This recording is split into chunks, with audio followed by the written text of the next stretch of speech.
Hello students and welcome back to channel Siraj Shaikh daily study. आज total income का lecture number 13 होगा, जिसमें हम कवर करेंगे नए points of total income. Start करेंगे आज का क्लास।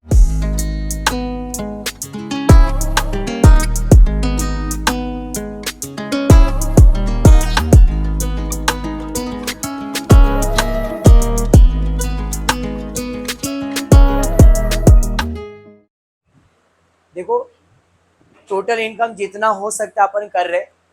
मैं भी बता रहा हूँ, टैक्स अगर आपको डिफिकल्ट है लग रहा है तो टैक्स इजी सिर्फ और सिर्फ तभी होगा जब आपको हर टाइप्स ऑफ इनकम का कैलकुलेशन आएगा एंड पॉइंट्स टू रिमेंबर। जैसे फॉर एग्जांपल मैं इनकम फ्रॉम सैलरी की बात करता हूँ, तो आपको उसका चार्ट याद रखना है कि इनकम फ्रॉम सैलरी में क्या होता है। जो भी बॉस अपने को इनकम दे रहा है, जो सैलरी बेनिफिट्स कुछ भी दे रहा है, वो सब मेरे लिए टैक्सेबल है। उसमें एक वर्ड है परक्यूजिट्स। परक्यूजिट्स का मतलब क्या होता है सिंपल भाषा में? पर्क्स यानी कि फायदा।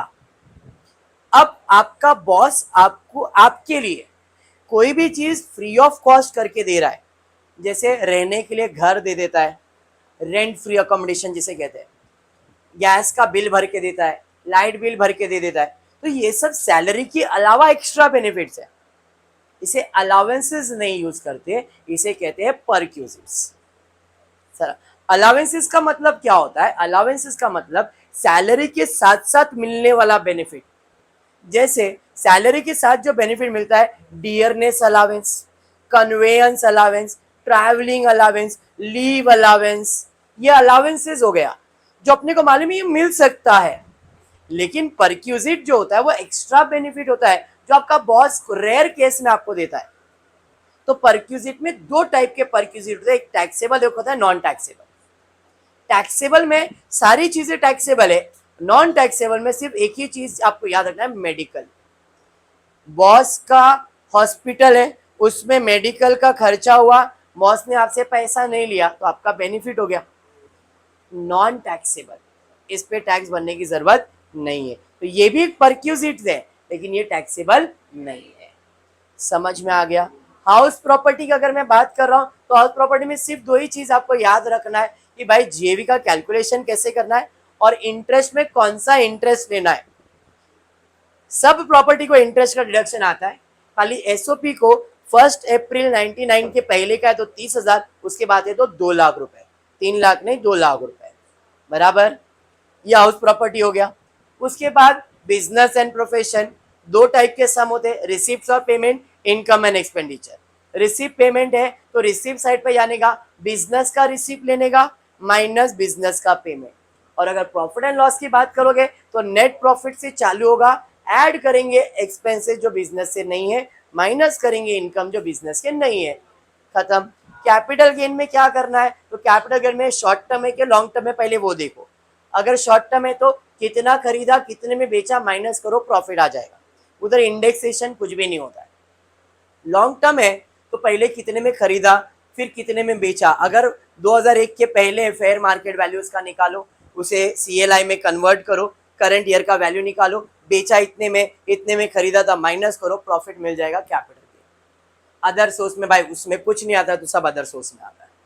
अगर ये कैलकुलेशन आपके दिमाग में है कि टैक्स यही है, salary, house property, business, capital, other source, ये कैलकुलेशन आ रहा है तो टोटल इनकम वही है, करना वही है, रिवीजन ही कर रहे हो।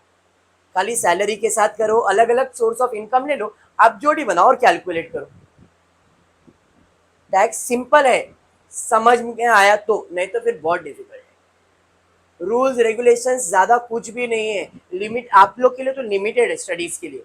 अगर प्रैक्टिकल लाइफ में जाओगे तो सैलरी में कितने सेक्शन याद करने पड़ेंगे, लेकिन आपके सिलेबस में, बीकॉम के सिलेबस की बात कर रहा हूँ तो आपको कुछ नहीं है भाई, लिमिटेड चीजें लिमिटेड ही करना है, ठीक है। आज एक ही सम ले रहा हूँ, लेकिन मैं अभी बोल रहा हूँ कि अभी देखो अपने पास ज्यादा टाइम नहीं है।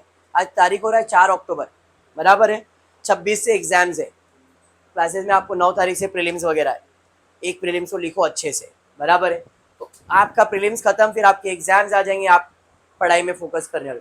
तो जब तक लेक्चर्स हो रहा है मैं टोटल इनकम ले रहा हूँ, उसके बाद मैं टोटल इनकम भी स्टॉप करूंगा। फाइनल अकाउंट चलते रहेगा, आपके लेक्चर्स हो रहे हैं वो चलते रहेंगे। फाइनल अकाउंट में बैलेंस शीट चल रहा है, प्रॉफिट एंड लॉस का फॉर्मेट बाहर करवा के प्रॉफिट एंड लॉस का फाइनल अकाउंट करवा दूंगा। ऑप्शन में रखने जैसा ही है, मैं अभी बोलता हूँ। बड़ा सम है, कंपलसरी आया, कोई ऑप्शन नहीं है इसको तो अप्रोच है, नहीं तो भाई साहब आप ऑप्शन में ठीक हो। अभी बोल रहा हूं कंपनी फाइनल अकाउंट के ऑप्शन में अमालगमी सॉरी इन्वेस्टमेंट अकाउंटिंग या इंटरनल या बायबैक ऐसा कुछ भी टॉपिक आया है उस पर फोकस करो। उसमें बैलेंस शीट कैसे बनता है वो आपको अभी मालूम पड़ गया क्योंकि बैलेंस शीट का सम्स कर रहे हो, थोड़ा कॉन्फिडेंस आ गया तो वो भी कर लोगे, एक बार गो थ्रू करने का वीडियोस रिवीजन हो जाएगा।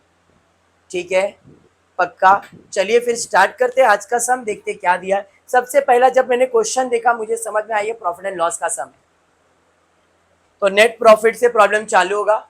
ऐड करूंगा एक्सपेंसेस जो बिजनेस का नहीं है, माइनस करूंगा इनकम जो बिजनेस का नहीं है, बराबर है। तो सबसे पहला नेट प्रॉफिट 1,09,000, तो भाई यहाँ पे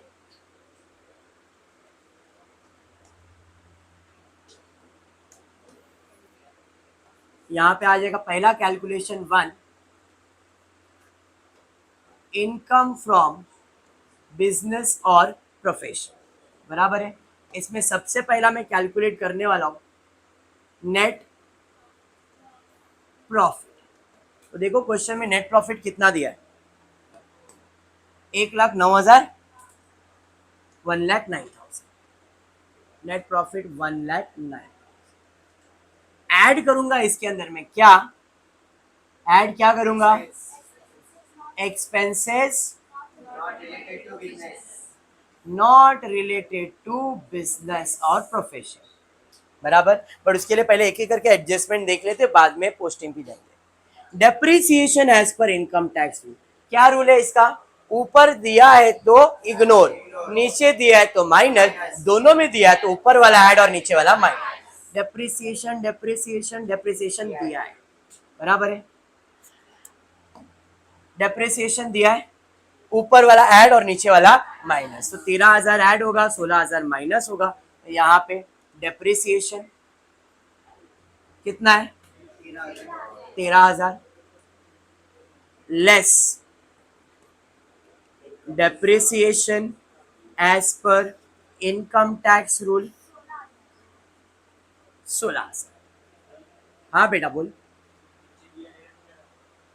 अभी बोला मैंने बेटा कुलदीप, तेरा ध्यान नहीं है ना। वापस ऊपर दिया इग्नोर, नीचे दिया है माइनस, दोनों में ऊपर वाला ऐड और नीचे वाला माइनस। ठीक है, ये मैंने बिजनेस प्रोफेशन करवाया था तभी भी बताया है। चलो ठीक है। Advertisement include advertisement of 10,000 in a souvenir publish by political party.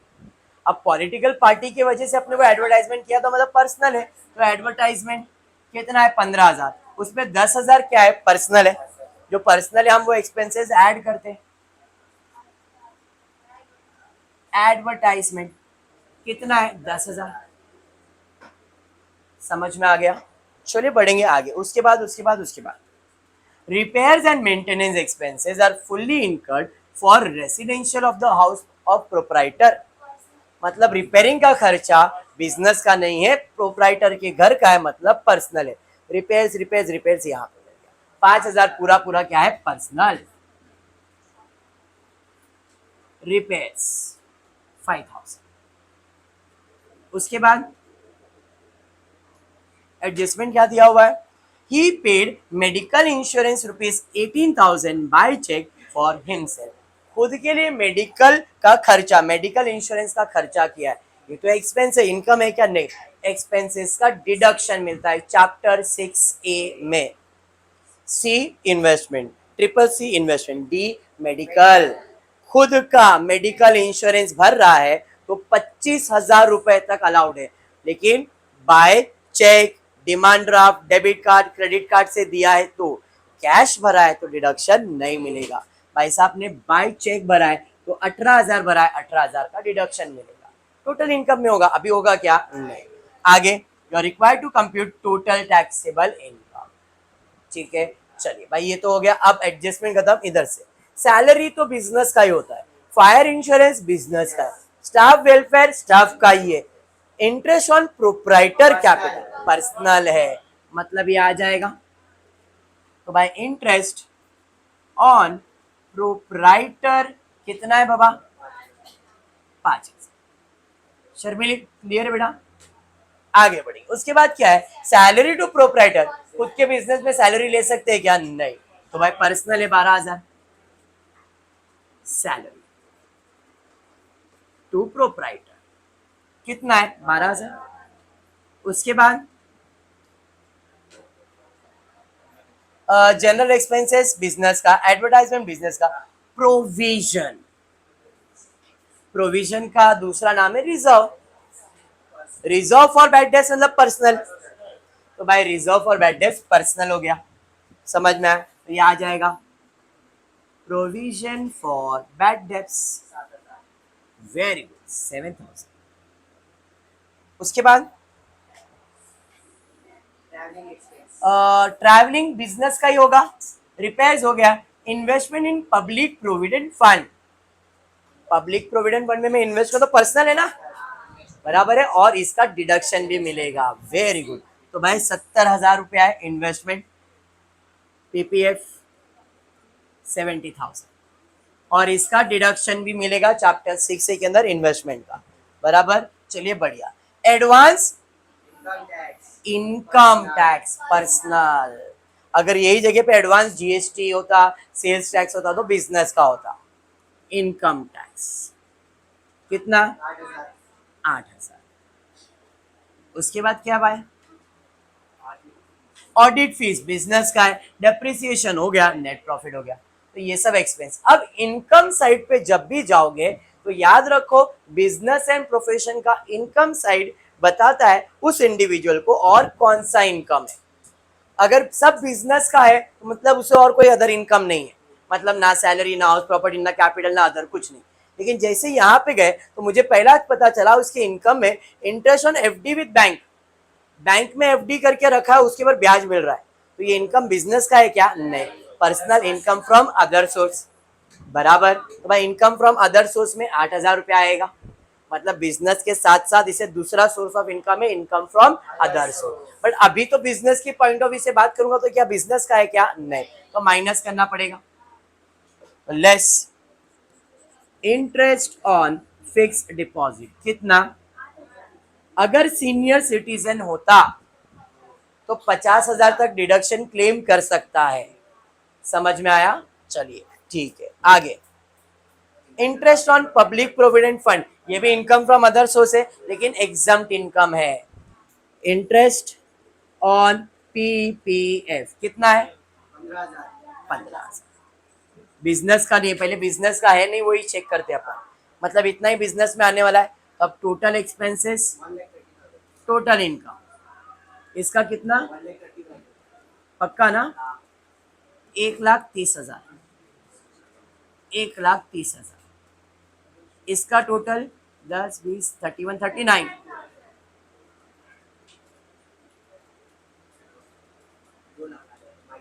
इसमें ये प्लस और ये माइनस करना है आपको, तो मुझे मिल जाएगा पहला इनकम, इनकम फ्रॉम बिजनेस और प्रोफेशन कितना? पक्का? पार्ट 1 कंप्लीट, पार्ट 2 पे जाता हूं। क्या आने वाला है? Income from other source. अब अदर सोर्स में उसको अगर क्वेश्चन में देखूं तो एडजस्टमेंट में तो कुछ इनकम नहीं है, बट इधर 2 इनकम दिख रहा है, एक फिक्स डिपॉजिट और एक पीपीएफ। पीपीएफ तो एग्जाम्प्ट है, मतलब एक ही इनकम आएगा, interest on fix deposit, interest on FD कितना? 8,000। और क्या है? खर्चा है ना वो, टोटल GTI 2 लाख प्लस 8,000, यहां तक समझा? अब स्पेस नहीं, मैं यहाँ पे लिख देता हूँ GTI 2,08,000। इसमें मुझे मिलता है डिडक्शन अंडर चैप्टर 6A। सबसे पहला मिलेगा 80C का पीपीएफ 70,000 रुपया, पूरा 70 मिलेगा। एंड दूसरा है 80D मेडिकल, मेडिकल का 18,000। क्या हुआ स्वानी बोल, मेरे को पूछ क्या है, एटीसी इन्वेस्टमेंट ना, triple C life insurance corporation, LIC। ठीक है यहाँ तक, दोनों माइनस कर दोगे, NTI 1,20,000, डन विद द सम, यही टैक्स का सम है, समझा, पक्का। SY BAF TY BCom दोनों को कह रहा हूँ, प्रैक्टिस बराबर करो, टैक्स अच्छे से होएगा। आज इतना ही करते हो, फिर वीडियो पसंद आए तो प्लीज वीडियो को लाइक कर देना, फ्रेंड्स ग्रुप में शेयर करना, चैनल को सब्सक्राइब करना। Thank you for watching the video.